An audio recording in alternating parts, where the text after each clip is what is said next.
Bonjour à tous, bienvenue sur la chaîne. Je vous rappelle la chaîne des bons plans de marque import, en import souvent. Donc aujourd'hui je vais vous présenter un PC portable, le Ninecare N15 Pro. Alors, si vous vous rappelez un peu dans mes vidéos, j'avais testé la Ninecare SS Pro et donc là c'est la version N15 Pro. Donc je vous fais voir tout ça en détail. Alors on commence par ce qui est fourni avec l'ordinateur. Vous avez un manuel anglais et chinois. Pas de français, dommage. Bon, il n'y a pas grand chose dessus, mais bon, c'est toujours appréciable. Je vous fais voir le chargeur avec un embout pin. Ouais, je crois qu'on appelle ça un pin. Il y a des stickers pour le clavier. Donc, vous avez italien, allemand, espagnol, portugais, russe et français. Français, je l'ai déjà utilisé. Je vous fais voir pourquoi après. Vous avez un tapis de souris Ninecare souple, voilà, qui nous arrange bien. Et puis vous avez une petite souris aussi Ninecare, souris filaire. Alors si vous vous rappelez, sur le N16 Pro, j'avais reçu une souris, mais sans fil. Je préfère le sans fil, moi, je vous le dis. Je pense que si Ninecare nous écoute, avec un PC portable, c'est quand même mieux une souris sans fil. Ça évite de prendre un port USB, c'est moins gênant, enfin c'est quand même beaucoup plus souple. Donc voilà. Regardez le PC en lui-même. Alors, c'est un châssis alu. Ça c'est top, c'est vraiment bien pour le refroidissement, c'est plus solide, moi j'adore ça, hein. Je vous le cache pas. La ventilation sur l'arrière, voilà, donc c'est bien ventilé, il n'y a pas de souci, avec des petites grilles mèches à l'intérieur pour éviter que les poussières rentrent dedans, une petite ventilation. Après on regardera un peu la partie démontage, je vous ferai voir ça tout à l'heure. Hop, sur le côté, je vous fais voir les connectiques, hein, la lime, le port Ethernet, une USB, prise casque, et de l'autre côté, voilà, sortie HDMI, deux USB 3 et une prise USB-C, on en reparlera tout à l'heure aussi, et je crois que c'est tout au niveau de la connectique, voilà, c'est déjà pas si mal. Voilà, après je vous fais voir la caractéristique de ces ordinateurs. Tac, des petits poussières. Vous avez un écran. Voilà, ils sont fournis toujours sans QWERTY. Alors il y en a que ça ne dérange pas les claviers QWERTY. Si ça vous dérange pas, ben, vous n'avez pas de souci. C'est quand vous avez des produits comme ça en import, des marques qui vendent un petit peu à l'international, vous aurez souvent un clavier QWERTY. Donc là, moi j'ai mis les stickers français pour le transformer en AZERTY. J'aime pas trop ça, QWERTY, j'ai du mal à m'y faire. Ben, vous voyez ce que ça donne un petit peu. Voilà, alors, je l'ai fait en plus assez vite. Bon, voilà, ça fait propre. Vous avez un petit pad numérique sur le côté. Voilà. Ici, vous avez ici le touch, alors je vais vous en parler aussi vite fait. Hop, il y a un tout petit peu de je sais pas si vous l'entendez, un petit peu de jeu. Là c'est quand on clique, mais si on fait comme ça, voilà, il y a un petit peu de jeu. J'avais pas ça sur la N16 Pro. Bon, c'est pas dramatique, mais bon, autant le signaler. Et puis voilà, donc le clavier passé en AZERTY. Alors juste une particularité, quand vous passez un QWERTY en AZERTY, vous allez perdre une touche. Alors c'est pas une touche qui sert à tout le monde, c'est la touche avec les symboles inférieurs ou supérieurs. Je sais pas si vous voyez cette touche, le symbole mathématique. Alors c'est pas un truc qu'on utilise vraiment très souvent. Alors soit vous restez en QWERTY et puis vous avez ce symbole là si vraiment vous en avez bien besoin, ou soit au pire si vous en servez pas plus que ça, vous mettez un petit fichier texte sur votre bureau, vous copiez ces symboles là et puis quand vous avez besoin vous les collez. Je vous avoue que moi je m'en sers jamais, donc je préfère le passer en AZERTY pour le confort. Voilà, donc là je vous ai fait le tour du PC. Alors, vous avez les voyants ici, hein, power, disque dur et puis Wi-Fi. Alors je vais pas parler de l'écran. Voilà, un écran mat, donc ça se voit, on ne me voit pas dedans, donc c'est un écran mat Full HD. Alors, écran IPS, hein, bien sûr. Donc ça c'est un petit plus, c'est qualitatif. Hein. Déjà sur le N16 Pro on avait vraiment un très bon écran. Là c'est pareil, je vous en parle tout à l'heure, je vous dirai mon avis là-dessus. Ce qui caractérise aussi son processeur, un i7-1255U. Donc là quelque chose un i7 donc de 12e génération. 32 Go de RAM, c'est impressionnant. Un SSD NVMe de 1 Tera. Et puis une batterie de Alors je sais plus, 62 watts, 63 watts, 63,52 watts précisément, donc une batterie longue durée. Ça c'est. Bon, allez maintenant on va dans le cœur de la bête. On va parler déjà de Windows 11 Pro là, qui est installé. Alors comme pour le N16 Pro, vous allez voir, vous voyez, même s'il vous propose le langage à l'installation, vous êtes sur une version, voilà, traduite en fait. Ce qui fait que c'est pas top. Vous avez plein de choses qui sont mal traduites. Donc moi ce que je vous invite à faire, c'est vous l'installez, vous le lancez une première fois pour que Windows 11 Pro s'active bien. Une fois qu'il est activé, prenez le logiciel Rufus, je vous mets un lien dans le descriptif, trouvez l'ISO de Windows 11 Pro, réinstallez-le proprement pardon, en version française, et au moins vous repartirez sur une bonne base. Là, c'est pas super, donc autant repartir sur de bonnes bases. Allez, on parle du processeur. Donc hop, voilà. Donc le i7-1255U. Alors hop, là que je vous fais voir dans CPU-Z. Et qu'on retrouve ici, alors les performances de ce processeur. Vous voyez le score dans le PassMark Software est à presque 14 000. Donc c'est très bien. Alors juste j'ai remarqué un petit bug sur leur site. Alors, ils nous mettent 8 cœurs, 8 threads. En fait non, c'est pas tout à fait ça. Si on va sur le site là d'Intel, donc je présume quand même plus faire confiance à Intel. On est bien à en fait 10 cœurs, 12 threads, 10, 12, voilà. Donc je me permets de corriger ce petit bug que j'ai constaté. Donc voilà, donc un processeur qui va plus que faire l'affaire, largement suffisant. Je vous rappelle juste des processeurs en dessous de 3-4 000. Laissez tomber, vous allez pleurer sévèrement quand vous allez avoir des mises à jour Windows où vous allez pouvoir utiliser un peu de puissance. À partir de, je dirais, du 8000, 9000, vous avez quelque chose de beaucoup plus agréable. Donc là, on est à 14 000 presque. Donc à l'utilisation, c'est beaucoup plus confortable. Les mises à jour Windows sont plus transparentes. Alors, on est un petit peu moins bien que sur le N16 Pro où on avait un i7 1260. Et bon, on était encore un petit peu au-dessus, mais franchement, c'est très bien déjà. Pour un processeur de PC portable, c'est une bonne chose. Il faut vous méfier quand vous achetez les PC portables. Par moment, les specs, ils ont l'air bien. Regardez quand même l'équilibre général de l'ensemble, et en particulier du processeur. Ça joue beaucoup sur votre ressenti après au quotidien. Alors, la partie graphique, c'est la partie graphique du processeur. Un Intel Iris Xe graphique. Alors, je ne vais pas vous cacher tout de suite. Allez, on va vous faire voir. Alors ça, j'aime bien ce petit site, Can You Run It? Voilà, à part qu'il y a des pubs, mais bon. C'est bien pour tester un PC, voir un petit peu le score que vous donne, vous voyez, qui est ici. Là, c'est le score pour ce PC-là. Donc, c'est la config minimum ou la config recommandée.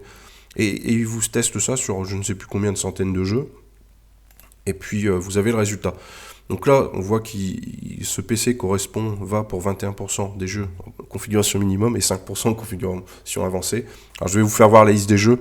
Bon, clairement, c'est pas un PC qui est fait pour faire du jeu gourmand, loin de là.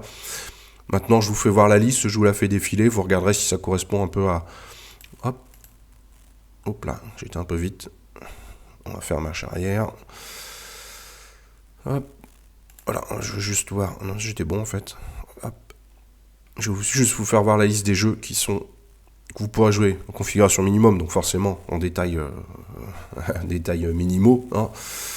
Voilà, je vous la fais dérouler. Mais bon, clairement, c'est plutôt un PC bureautique et un petit peu de jeux.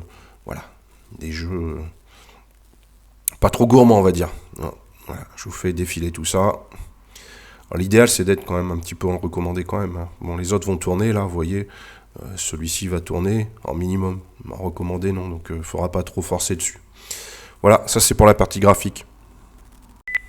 Alors, pour le SSD, c'est important aussi.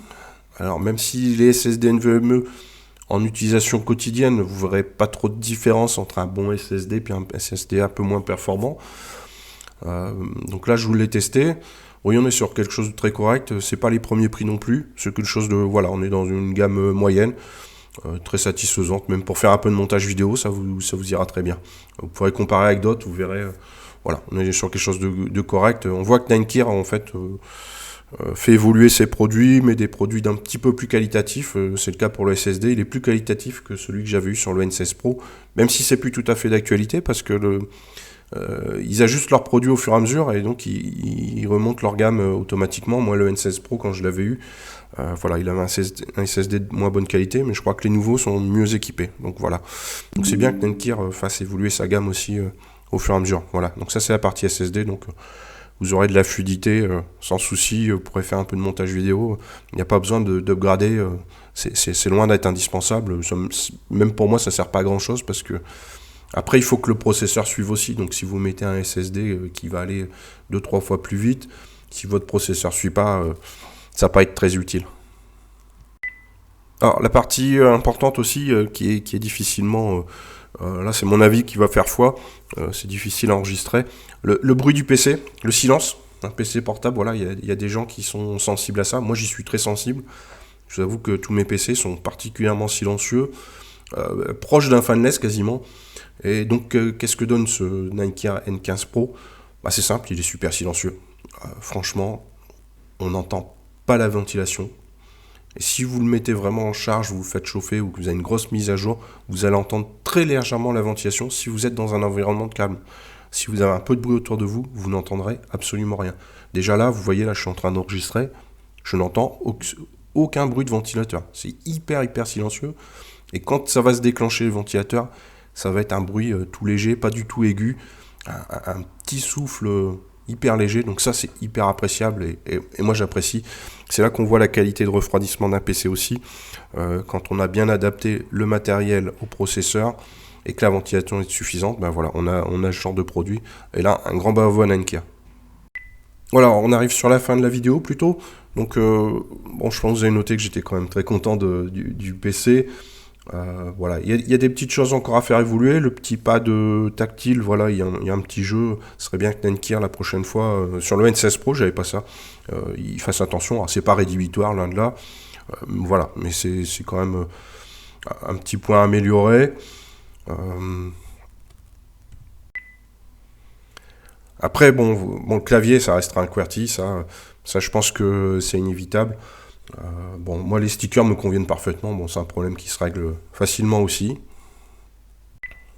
Dans la même logique, le Windows 11 Pro, j'aurais bien aimé que ça soit d'office un français, mais bon, c'est pas très méchant, ça se réinstalle facilement. Voilà, il y a Rufus, je vous mets le lien. Voilà, c'est des petits détails tout ça. Hein. C'est comme la souris, voilà.